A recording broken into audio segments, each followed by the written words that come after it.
어떤 여성의 결혼 생활이 너무 숨막히고 힘들었어요.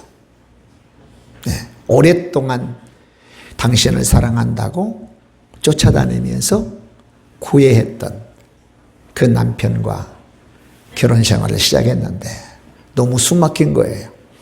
그 남편의 사랑이 적지 않은 건데 시간 시간마다 뭐 했느냐고 체크하고 이거 해달라고 저렇게 해달라고 도저히 숨막혀 살 수가 없어. 그 결혼 생활이 행복하지 않는 거예요.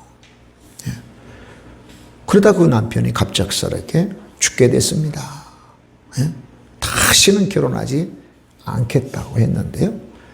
사랑이 찾아왔어요. 참 멋지게 생긴 신사분이 또 구애를 한 거예요. 나하고 결혼해달라고. 내가 당신을 사랑한다고. 그래서 정말 결혼했는데 이제는 참 행복한 생활을 살았어요. 오늘날 아침에 커피 한 잔을 마시면서 소스라치게 놀란 거예요. 왜 놀랐느냐? 자기가 하는 일은 예전에 남편에게 했던 거하고 지금의 남편에게 했던 거하고 똑같은 거예요. 아침에 일찍 일어나서 남편 밥 차려주지, 옷 다려주지, 서류 챙겨주지. 한시도 쉴 수 있는 그런 여건은 안 되는데 행복한 거예요. 전에 남편한테도 그렇게 해줬고 지금의 남편한테도 그렇게 해줬거든요. 뭐가 다른? 가만히 생각해 보니까 사랑이었어요. 사랑. 사랑으로 행하니 그게 힘들지 않았구나. 사랑으로 행하니 너무 기쁘고 즐거웠구나. 아멘. 사랑의 힘은요, 사랑의 능력은 이렇게 강력해요. 사랑의 능력은. 우리 엄마들, 우리 자녀들 사랑하죠? 힘들지만 힘든 줄 모르게 체험하잖아요. 하나님의 사랑도 우리 가운데 그렇게 임함을 분명히 믿습니다. 우리가 예수님 믿기 전에도 학교도 가고 또 직장에 가고 돈도 벌고 공부도 하고 가정도 섬기는데 아니 예수님 믿으면 그거 안 하나요? 여전히 공부도 하고 직장도 가고 돈도 벌고 가정도 섬기고. 근데 다르잖아요. 뭔가 달라졌어요.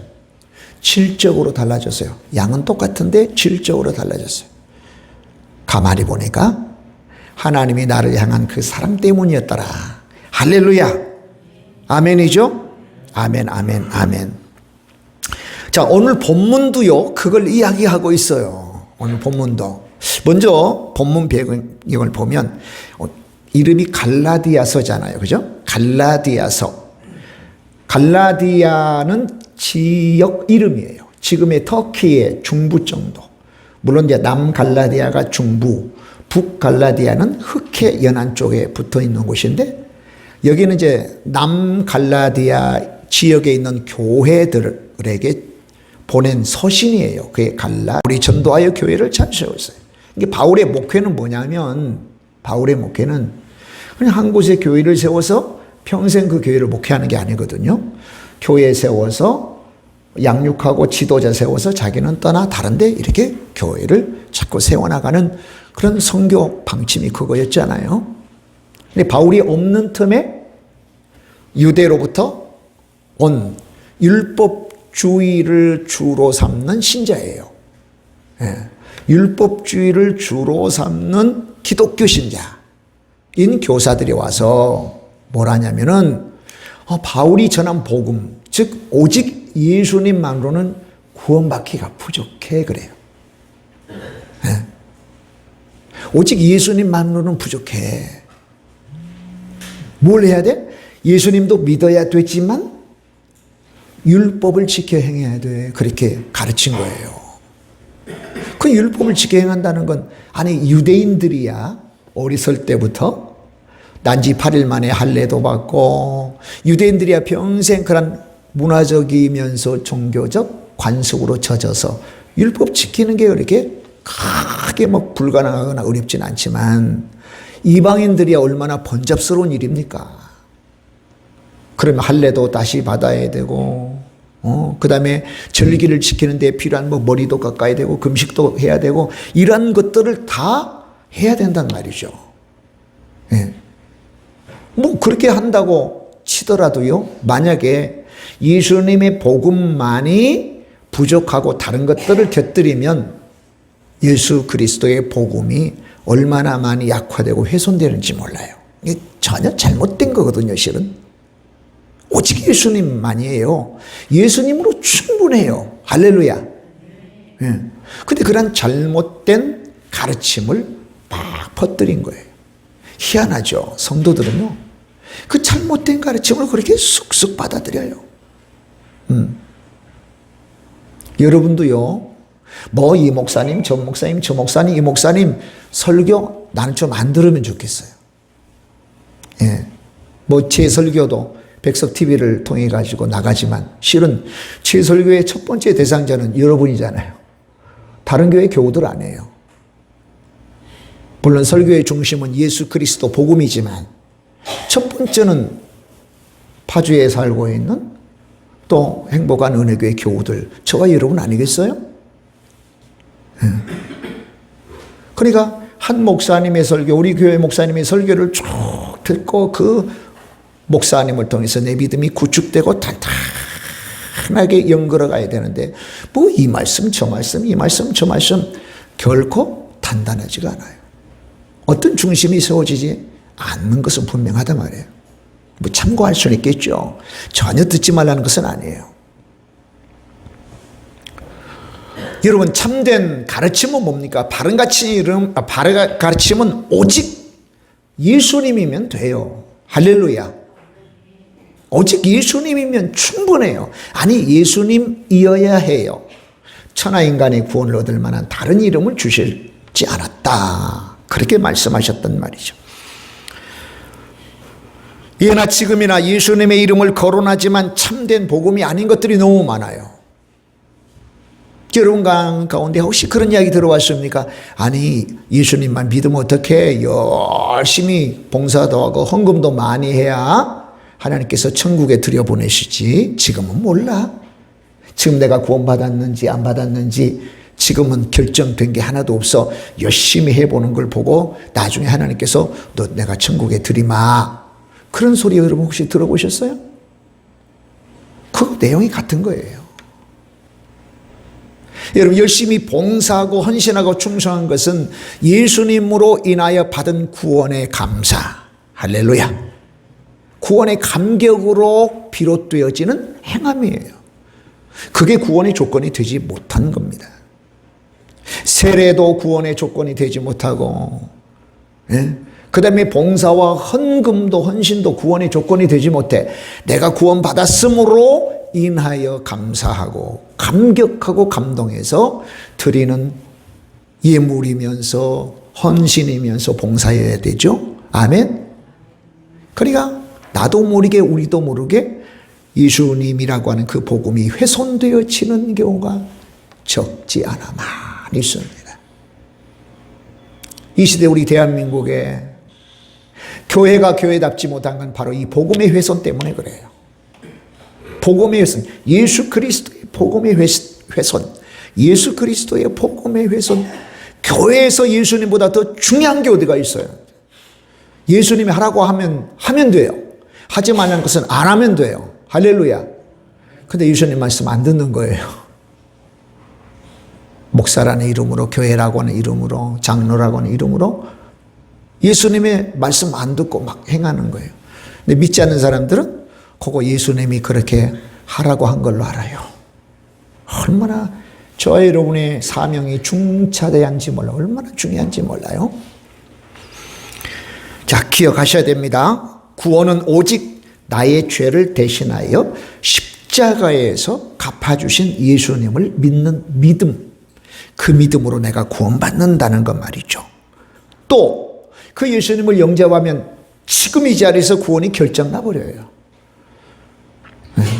하나님의 자녀가 되는 권세를 주셨다. 권세. 하나님 앞에 있는 생명책에 그 자리에서 이름이 올라가요. 나중에 너 행실을 보고 구원을 결정해 줄게 하잖아요. 그래서 자, 이제 사도 바울은 이 갈라디아서 1장입니다. 1장에서 어떤 내용을 말하고 있냐면은 예수님 외에 다른 복음을 전하면 저주받는다. 그래. 당시로 말하면 율법이죠. 율법의 행위들을 가미해야 구원받는다고 전했으니까 그거 저주받을 다른 복음이라고 해요. 그러면서 1장부터 2장 14절까지입니다. 2장 14절까지는 뭐냐면 내가 주님으로부터 사도권을 직접 부여받았다라고 사도권에 대한 변증을 해요. 왜 그럴까요? 그러니까 거짓 교사들이라고 칭하는 사람들이 공격할 거 아니에요. 사도 바울이 그랬다고? 그 사람은 사도도 아니야.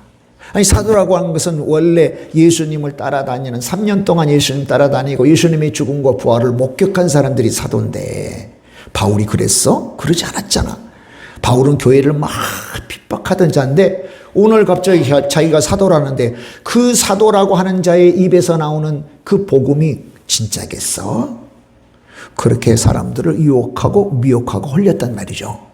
그러니까 바울은 아니, 나의 사도권은 예수님으로부터 직접 받은 거야. 그러면서 다메섹으로 가는 길 위에서 겪은 간증을 하고 있어요. 강한 의조로. 그러니까 주께서 주신 사도의 권리 가지고 말한 거 틀림없는 거다라고 바울은 이야기하고 있어요. 저 그리고는 15절부터 21절까지 오늘 본문이 포함된 21절까지는 뭐냐면 율법이 아니라 예수님을 믿어야 구원받는다고 강하게 강변해. 정말 중요한 내용이거든요. 왜냐하면 좀 전에 말한 것처럼 거짓 교사들은 율법주의자들은 예수님도 믿어야 되지만 그것 가지고는 부족해. 그러니까 더하기 가미해서 보태서 율법의 행위도 지켜야 돼라고 이야기해왔기 때문에 바울이 저 이야기를 하는 거예요. 율법의 기능이 원래 율법의 기능은 뭐냐? 택한 백성들에게 주신 지침이에요. 그 율법대로 살라고 하는 지침이면서 동시에 뭐예요? 구원으로 인도하는 가이드 역할을 하는 겁니다. 네. 삶의 방향이나 삶의 지침이 될 만한 것이지만 구원을 주는 기준은 아니란 말이죠, 율법이. 근데 유대인들은 이 율법을 지켜야 구원받는다고 철석같이 믿었단 말이죠. 우리가 율법과 구원에 관한 것들을 잘 구별할 수 있어야 돼요. 그래서 이 바울이 율법 이야기를 한 거예요. 율법은 죄를 정하는 역할만 하지 구원을 주지 못한다. 오히려 이 율법을 지키니까 구원받을 수 없네? 그러면 또 다른 하나님의 의가 뭘까? 그거 찾아야지. 사람들은 그렇게 생각하도록 율법을 주신 거거든요.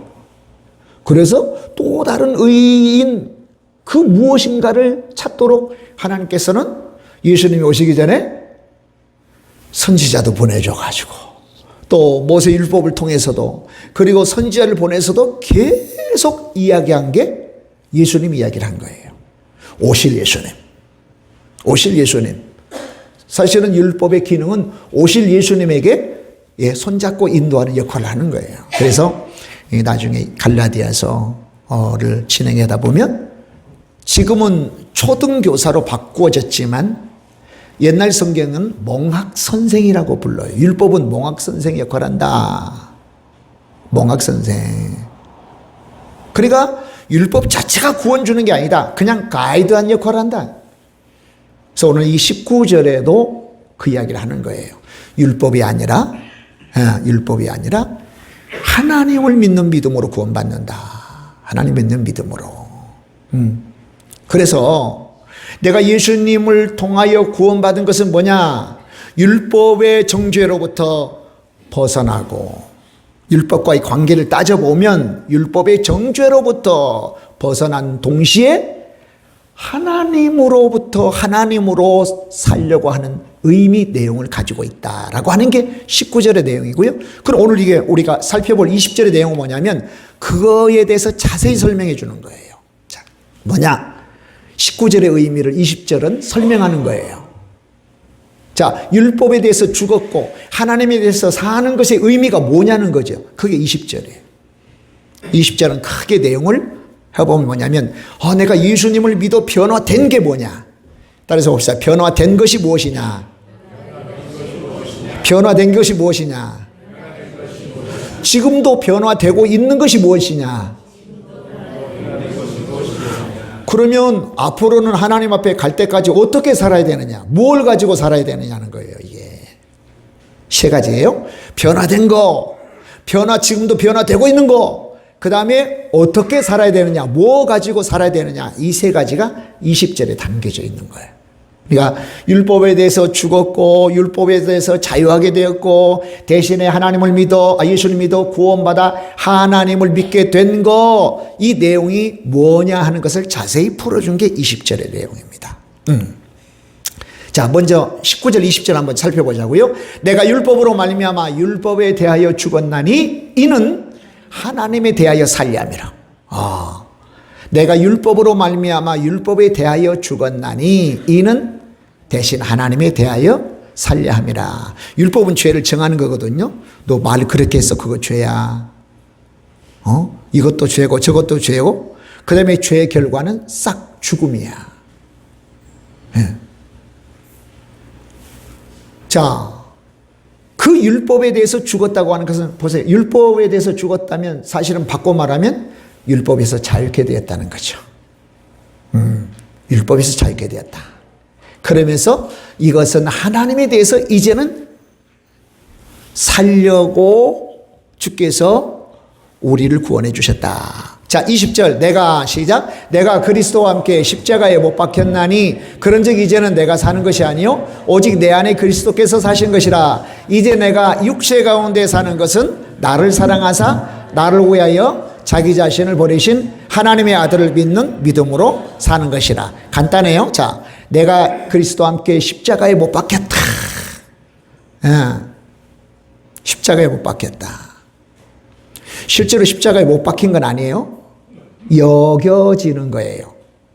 예수님이 십자가에 못 박힌 그 의미를 담아내는 그런 상태라는 거죠. 자, 그 이후로는 오직 내 안에 이제 예수님이 사는 거다. 예수님이 나의 주님이 된다. 주님은 주인님의 준말이에요. 종들은 주인의 말을 다 듣고 행해야 되겠죠. 그러니까 구원받은 이후의 삶을 이야기하는 거예요. 그러면서 더 한 걸음 더 나가면 이제 내가 육체 가운데 사는 것은 하고 제일 뒷끝으로 가면 돼요. 예수님 하나님의 아들을 수식하는 거니까. 뭐가 수식합니까? 그분은 나를 사랑하셔서 나를 위하여 자기 자신을 버리신 하나님의 아들 예수님이라고 분을 수식하니까. 그러면 결국 내가 육체 가운데 지금 육신을 가지고 사는 것은 뭘로 가지고 살아야 된다? 믿음 안에서 살아야 된다고 하는 거예요. 요거 설명해 드리려고 합니다. 자, 그러면 내가 그리스도와 함께 십자가에 못 박혔다. 십자가에 못 박혔다. 자, 여러분 십자가는 죽음을 의미합니다. 십자가에 달리고 다시 살아났다는 사람 있나요? 없어요. 십자가의 의미는 죽음을 의미합니다. 예수님이 우리 제자들을 설명하면서 너 자신을 부인하고 너 십자가 지고, 십자가 진다는 말은 뭐예요? 너 죽어라 그 말이죠. 너 십자가 지고 나 따르라 그래. 우리가 죽어야 될 부분은 이 생명, 육체의 생명이 죽으라는 의미가 아니에요.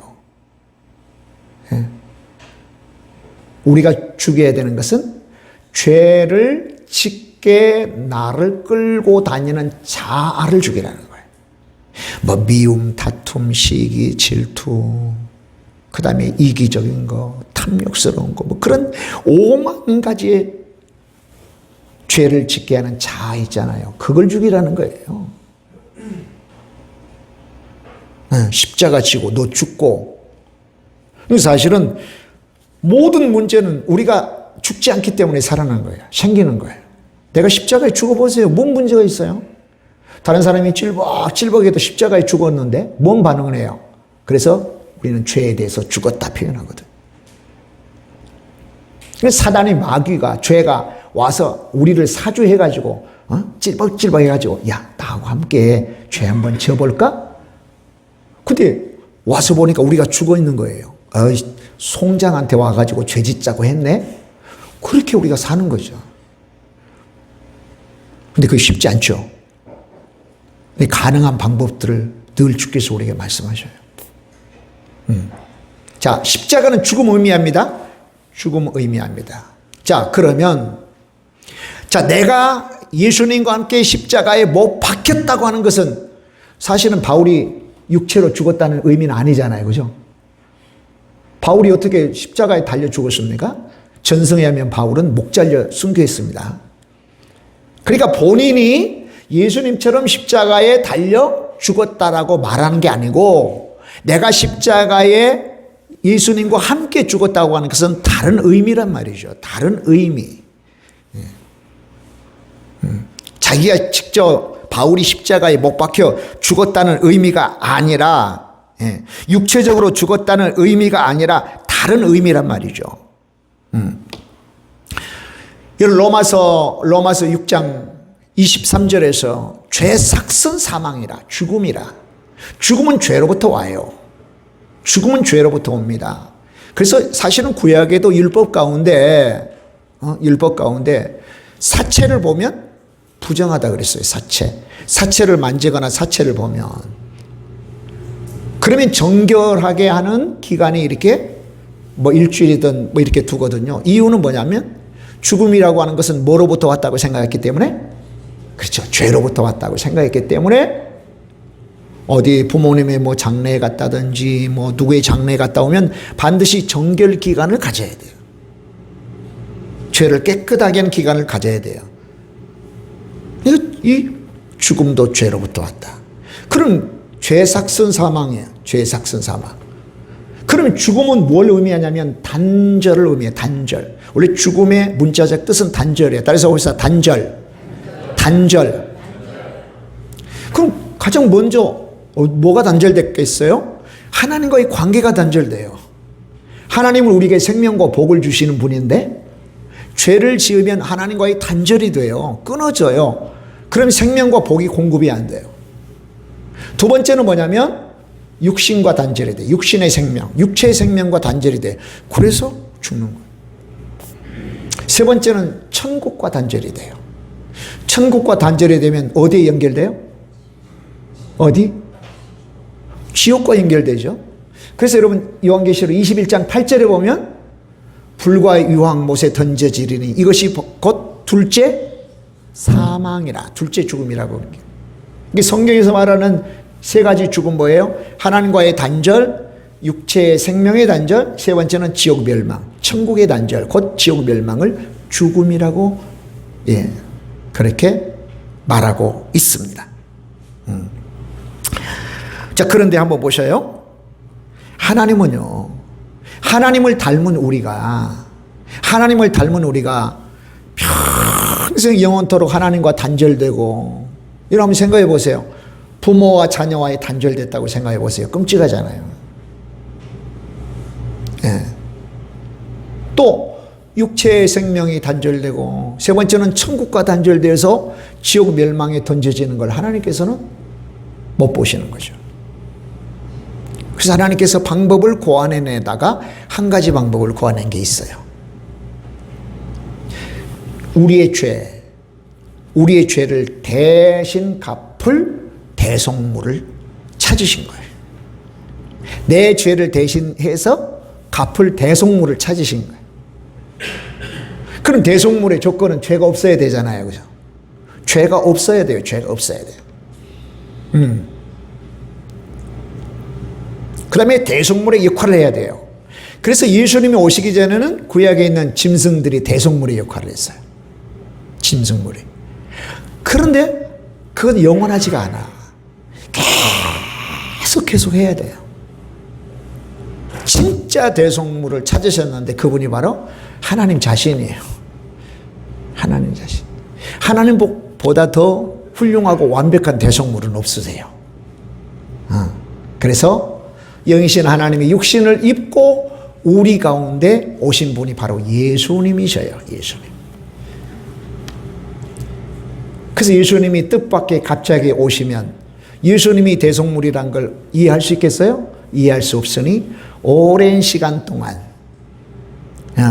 계시, 하나님이 주신 계시가 완전해질 때까지 부분적으로 주어서 계시가 충만해질 때까지 대속물인 예수님을 예표하는 자들로 제물되게 했으니 그게 바로 짐승의 제사예요.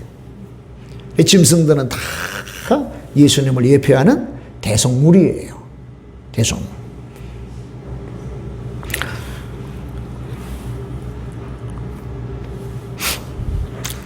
자, 그래서 뭐냐면 예수님이 죽으신 것은, 십자가에서 죽으신 것은 율법의 요구를 맞춘 거예요. 19절에 율법에 의해서 죽으셨다는 것은 율법의 요구. 율법의 요구는 죄삭선 사망이라는 거죠. 따라서 봅시다. 죄삭선 사망이라. 이게 율법이 요구하는 거예요. 그 율법의 요구에 대해서 그러면 사망의 문제를 단절의 문제를 해결하려면 죽어야 되는군. 그래서 하나님께서 그 죽음에 맞추신 거예요. 누구를 통해서? 예수님.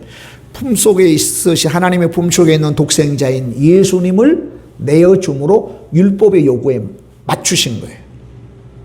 그 율법에 대해서 죽었다면 이제는 율법으로부터 자유케 되는 거죠. 그래서 우리가 구원받게 된 겁니다. 그러나 중요한 원리는 뭐냐면 모든 사람이 다 저절로 구원받는 것은 아니에요. 예수님이 2000년 전에 십자가에서 바로 율법의 요구를 다 이루시고 구원을 다 세팅해 놓으셨지만 그것을 믿는 사람에게만 효력이 발생해요. 이게 하나님의 구원의 원리예요. 나 교회 안 다니고 하나님 안 믿어. 그래도 나는 예수님이 구원을 이루셨기 때문에 나 교회 안 다니고 하나님 안 믿어도 나 구원받는다 라고 생각하는 사람들 있을까요? 있어요. 만인 구원설이에요, 이게. 근데 천만의 말씀이면 그건 잘못된 겁니다. 내가 예수님을 믿어야 돼요. 아멘. 내가 예수님을 믿어야 그 구원의 효력이 내게 미쳐요. 2000년 전에 예수님이 구원을 이루어 놓으셨지만 예수님 믿지 않으면 절대 구원의 효력이 미치지 않습니다. 구원의 효력이. 자, 이게 이제 우리가 살펴볼 수 있는 거, 죄 문제 해결하는 거 의미합니다. 자, 그리고 내가 그리스도와 함께 십자가에 못 박혔다라고 말하는 대목은 뭐냐? 자, 구원받은 후에 죽음의 문제가 해결되었지만 여전히 우리의 죄된 자는 구원받은 사람들을 죄짓도록 이끌어가요. 어떤 사람은 이렇게 생각할 수 있겠죠. 나 구원받았어. 나 하나님의 자녀가 됐어. 이제는 내가 하는 모든 말과 행동이 나는 죄가 되지 않아. 이렇게 생각하는 사람도 있겠죠. 있어요, 실제로. 이단 종파 중에 있어요. 2000년 전에도 있어졌어요. 나 구원받았는데, 나 하나님의 자녀가 됐는데 이제 이후로 내가 어떤 말을 해도 나는 죄가 안 된다. 어떤 행동을 해도 죄가 안 된다 그래요. 대단히 잘못된 것입니다. 현대에도 그런 종파가 있습니다. 이단 종파가.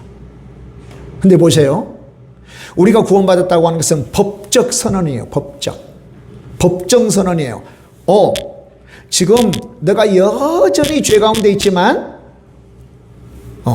대속자이신 예수님을 믿었기 때문에 내가 너를 의롭다고 해주마 하고 땅. 근데 그의 실제적인 삶은 의롭지가 않아. 두 가지 이유 때문에 그랬어요. 첫째는 뭐냐면 본성, 여전히 죄된 본성을 가지고 살기 때문에 그렇고요. 또 하나는 이 세상이 너무 험하고 악해. 내가 아무리 잘 살아보려고 해도 나도 모르게 죄가 먼지처럼 이렇게 묻어오는 거예요. 그래서 우리가 하나님 앞에 죄 용서를 구할 때 나도 모르는 죄들 하나님 앞에 용서해달라고 하고, 또 하나는 내가 연약해서, 그죠? 내 육적 이 본성 연약해서 거짓말 안 해야 되는데 나도 모르게 막 거짓말하고 또 밉기도 하고, 그 다음에 싸움질 하기도 하고, 또 이기적인 마음을 갖기도 하고, 다툼도 하고, 시기도 하고, 질투도 하고, 이런 것들이 예수님이도 구원받은 나에게서 나온다니까요, 여러분요. 나에게서 나와요. 그걸 오늘 바울이 뭐냐면 십자가에 못 박혔다라고 하는 것으로 표현돼요. 못 박혔나니. 근데 우리 한글 성경에서만 보면 의미가 살아나질 않아요. 원래 원문은 뭐냐면 제1 완료형이에요. 완료형. 완료형 시제하니까 또 머리가 진짜 복잡해지죠. 뭐 현재 완료, 과거 완료 그것 좀 되새겨 보면 뭐냐면 과거에 일어났던 일들이 현재까지로 쭉 와서 현재 있는 나에게 뭐 경험되게 하기도 하고 그다음에 계속되기도 하기도 하고 완료되기도 하고 하는 그런 용어가 있잖아요. 과거에 일어났던 일. 그러니까 예수님께서 육체적으로 죽었던 일은 과거에 일어났던 일인데 그 일이 현재 지금 사는 나에게 영적으로 계속되는 거예요. 완료형 계속적인 용법.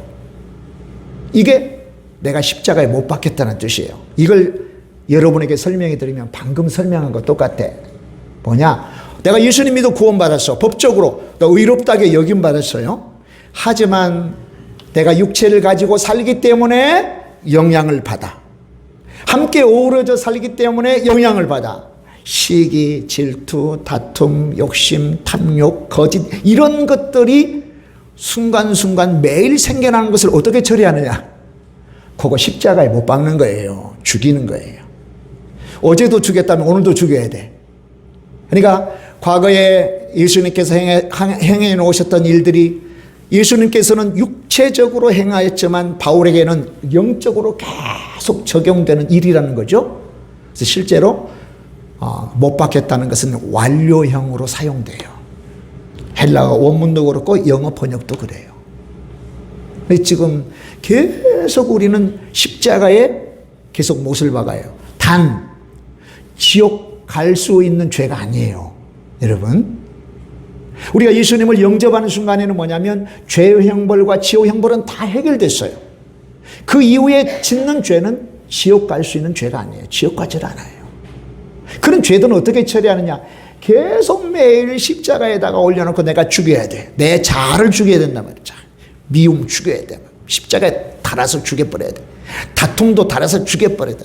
용서 못하는 것도 달아서 죽여버려야 돼. 게으름도 달아서 죽여야 되는 거예요.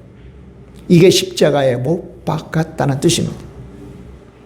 예, 바울이 이제 갈라디아에서는 내가 십자가에 못 박혔다고 표현했지만요, 고린도전서 9장에는 날마다 나를 처복종시킨다 그랬어요.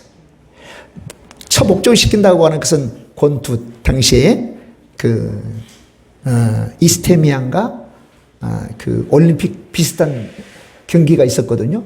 권투 선수가 앞면 이 머리 밑에 막 곤죽이 되도록 패는 거예요. 이게 치다는 뜻이에요. 내가 순간순간적으로 일어나는 그런 자아들, 나를 죄짓게 하고 타락으로 이끄는 자아들을 계속 권투 선수가 막 치듯이 막 멍들고 그 다음에 피가 나도록 치도록 내가 이렇게 처복종시킨다 그랬어요. 계속. 이게 우리의 실제적인 현실, 신앙생활의 모습이어야 된단 말이죠. 그러니까 매일 우리가 나에게서 비롯되어지는 그런 죄를 지을 수밖에 없는 자아들을 십자가에 못 박고 또는 막 권투로 막 주먹으로 치듯이 그렇게 쳐서 아예 넉다운 시켜놓는 삶이 바로 신앙생활이란 말이죠. 버젓이 살아서 욕심, 미움, 다툼, 시기, 질투가 살아서 나를 이끌어가도록 하면 돼요? 안 돼요? 안 돼요. 그러니까 의미는 같죠. 십자가에 못 박는 것이나 아주 곤죽이 되도록 막 주먹으로 쳐서 넉다운 시키는 거하고 똑같다는 거죠. 이게 바울의 경험이기도 하고 고백이기도 하는 거죠. 네, 그렇습니다. 자, 그래서 예수님의 육체적 사건이 바울의 영적 사건이 되는 의미가 십자가에 못 박았다는 의미고요. 매일 자신을 처복종시키는 바울이 그렇게 자신을 처복종시킨다고 표현을 했습니다.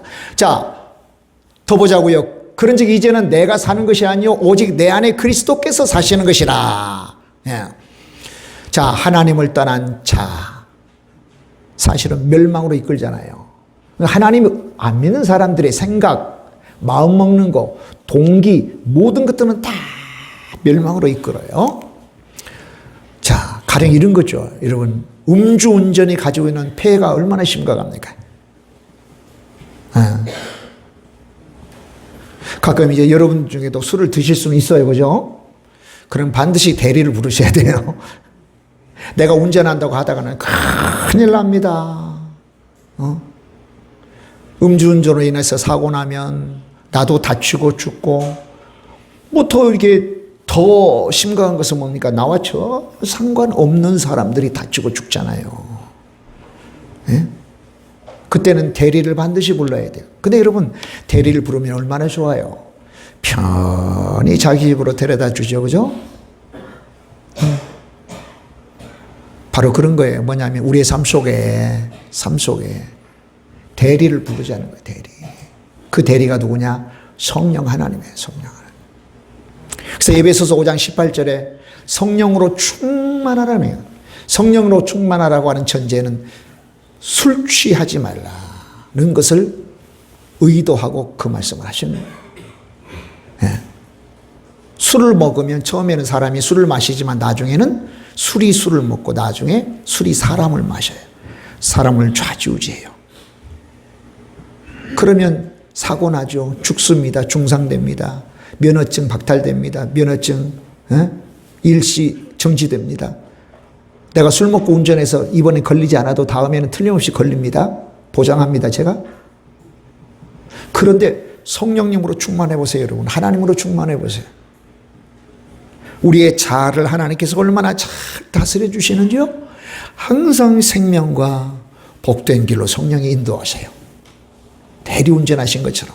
물론 완벽한 비유는 아니에요. 왜냐하면 성령님은 항상 우리 가운데 계시기 때문에. 대리운전사는 그냥 목적만 하고 다 자기 집에 가니까. 그러나 일테면 그런 설명이 가능하다는 거죠. 성령께서 우리를 주도하시도록 우리가 성령께 내 자아를 맡겨드리는 거죠. 할렐루야. 아멘. 아멘. 아멘. 성령님과 함께 합동하여 이루어진 우리의 자아, 우리의 성품이 뭔지 아시죠? 사랑, 희락, 화평, 성령의 9가지 열매입니다, 여러분요. 이것은 성령님께서 단독으로 맺으시는 게 아니에요.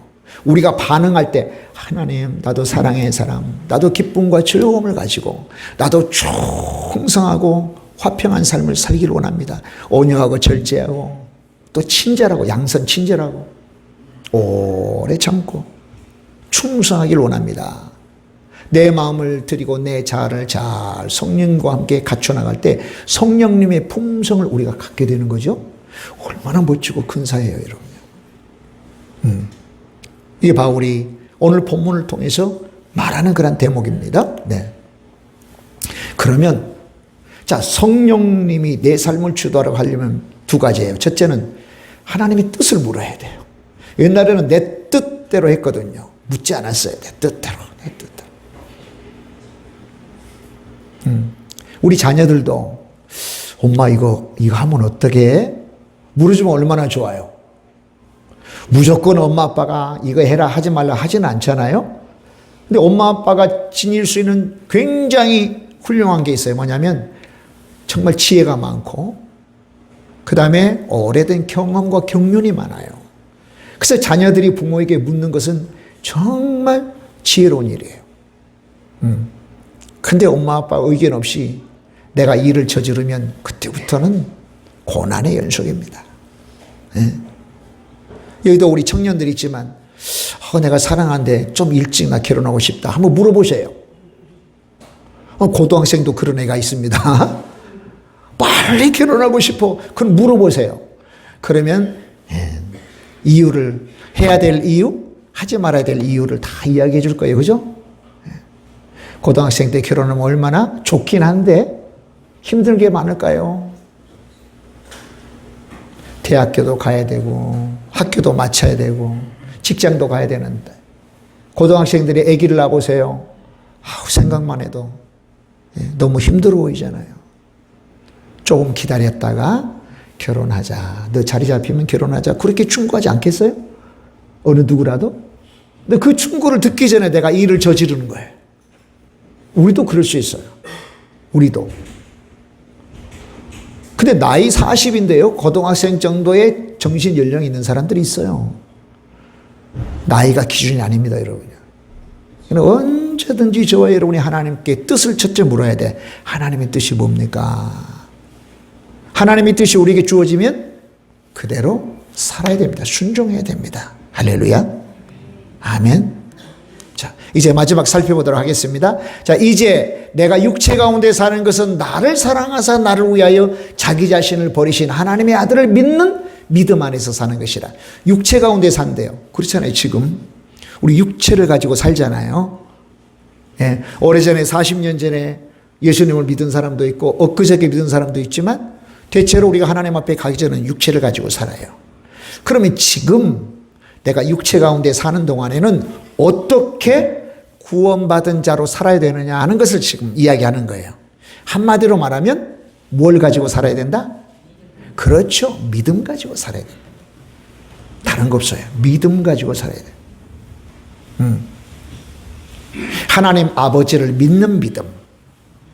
하나님을 찾으면 기뻐하시고 반드시 상 주시는 이심을 믿는 믿음. 할렐루야. 예수님께서 나를 구원해 주셨다. 나의 구세주가 되시고 나의 주인이 되신다. 성령 하나님께서 나와 함께 하신다 하는 그런 믿음이에요. 그 믿음의 바탕은 뭐죠, 여러분? 믿음의 바탕은 말씀이잖아요. 그래서 우리가 항상 믿음의 고백과 선포하는 예수님의 말씀을 들으며 사는 것이 바로 믿음의 삶이에요. 따라서 봅시다. 예수님의 말씀을 들으며 삽시다. 할렐루야. 주님의 말씀은 성경에 기록됐어요. 성경에. 아무리 강조해도 지나침이 없습니다. 네. 그 다음에 뭡니까? 여러분, 우리가 예수님의 성품을 본받아야 되겠죠. 네. 성령님의 품성 가운데 우리가 살아야 돼요. 할렐루야. 이게 우리가 육체 가운데에 하나님 앞에 갈 때까지 살아야 되는 모습이에요. 성령님의 품성, 사랑의 품성, 그 다음에 희락의 품성, 그 다음에 평안을 추구하는 품성, 온유하고 절제하는 거, 그 다음에 자비로운 거, 그 다음에 양선, 즉 친절한 품성, 친절한 품성. 그리고 오래 참는 거. 그리고 충성. 충성은 또는 믿음이라고 하는 같은 말이잖아요. 그죠? 충성하는 거. 우리 노예 목사님이 엊그저께 목사님 우리 교회는 85 되신 할아버지 한 분이 오셨대요. 전도대에 왔대요. 예수님을 영접하고 믿은 거예요. 아, 그 다음 주부터는 그 80 중반의 할아버지가 꼭 넥타이를 차고 정장하고요. 늦지도 않는데요. 꼿꼿한 모습으로 예배드리기 시작하는데 정말 은혜 받고 감동받는다고. 충성의 모습이죠. 충성의 모습. 왔다리 갔다리 하지 않으면 좋겠어요, 여러분. 오늘 저나 여러분이나 내가 예수님 믿은 이후에 끝까지 주님 앞에 갈 때까지 선한 싸움을 다 싸우고 믿음을 지키고, 할렐루야. 이게 충성, 이거 믿음이거든요. 이게 성령님의 품성, 성령님의 성품은 그래요. 충성해요. 사람에게도 충성하죠. 내 아내에게도 충성해요. 평생. 내 남편에게도 충성하고, 교회에도 충성하고, 주님께도 충성하고. 할렐루야. 그 다음에 예수님의 길을 가는 겁니다. 예수님의 길을 가는 거.